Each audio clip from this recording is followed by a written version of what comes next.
Bill Vigars, can you tell me a little bit about what your role was in the Marathon of Hope? What my role was in the Marathon of Hope in 1980, I had just joined the Canadian Cancer Society, and within 6 weeks of me becoming the public relations and fundraising director, I was asked to find out what I could do for a young man named Terry Fox, which led me on the road with Terry. From Montreal, I had spoke to him very early into his run, but from Montreal to Thunder Bay, I was with Terry, and it was the greatest experience of my life. Can you talk about planning your visit to the Wilmot Township? Well, it's 42 years ago, and remembering details, the Wilmot Township and planning there. What I can tell you for a fact is that when I met him in New Brunswick, I learned his routine, and I saw that he was going to run 25 miles every day, and I became a disciple. I believed that he was going to actually do it right from the very first day I met him. So what I did was I went back to Ontario and I just simply laid out 25 miles, 25 miles, 25 miles, so that when we came to Wilmot, he was literally one day behind schedule from a schedule that had been set up probably 2 months prior to it. And what he did every day was absolutely amazing. But Wilmot, I can remember,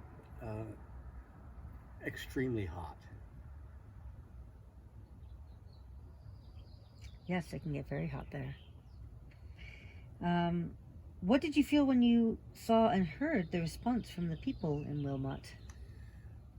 The people in Wilmot, like from the very small group of people in New Brunswick, the very first day I traveled with them, where there would be 3 or 4 people at the end of a concession road. Um, the reaction, and I think in some of your other interviews you'll hear, it was it was a wide range of responses, but it was admiration, it was awe, it was emotional, um, and by the time we got to Wilmot, it was it was happening. Terry had taken off, so the traffic was bumper to bumper in both directions as he came down the road, and we had we had a lot of kids running with us, which led to some interesting times. What an incredible experience. I mean, can you tell us about Terry's rest break in New Dundee? Well, Terry's rest break in New Dundee was at a house owned by a woman named Carolyn Beck. And more than what I can tell you about his rest break, because he slept. And the people were very considerate, because some of the places and the houses he'd stay in, there would be party going on outside while he's trying to have a nap. That wasn't the case at Carolyn's. But more important, the story about Carolyn Beck, what many people do not know was that days before I joined the run, matter of fact, the day I joined the run, the Ontario division was not 100%, was not involved. They had not committed. They were not going to get behind Terry Fox. And it came down to a meeting in Toronto with people from across Ontario, and there was a handful of them that pushed. From what they did not see, hadn't seen Terry, they hadn't met Terry, all they've is heard about him. And Carolyn Beck was one of probably less than 10 people at that meeting who were emphatic. They stood their ground, and because of Carolyn Beck, the Ontario division of the Canadian Cancer Society, in fact, got behind Terry Fox, and the rest was history. But without Carolyn Beck and those other people, I don't know what would have happened. I know I wouldn't have been on the run. Um, I don't. I know whatever I contributed would have not have been there, and all of the volunteers and all of the staff of the Cancer Society, who very quickly got on board, that would not have been. Um, I have one last question for you. What was some of the Your favorite memories from that day that stood out for What was you? my favorite memory of Wilmot? I referred to of the kids running along with Terry. And this only happened once. And it was 42 years later.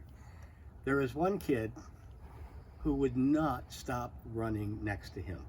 And Terry had been tripped a couple of times early on in his run, very innocently, by enthusiastic 8, 10, 12-year-old kids wanting to run with Terry, which was okay.